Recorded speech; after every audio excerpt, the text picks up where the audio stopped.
Stacey Johnson was one of 8 men convicted of murder and due to die by lethal injection in Arkansas this month.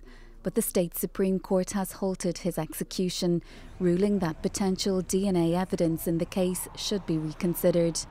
Johnson was convicted of murdering 25-year-old mother of 2 Carol Heath in 1993. His reprieve was one of several court actions taken by the inmates in an effort to stay their executions. This week, the state governor's office urged people not to forget the victims. There's been a lot of talk about the inmates.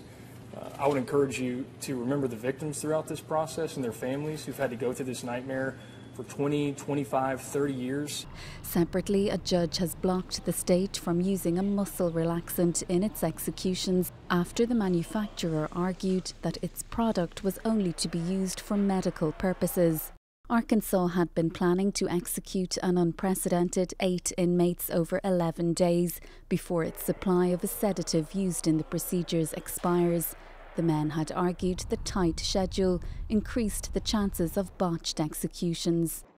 The courts have now issued stay of execution orders for 4 of the men, one of whom had already eaten his last meal when his reprieve came through on Monday.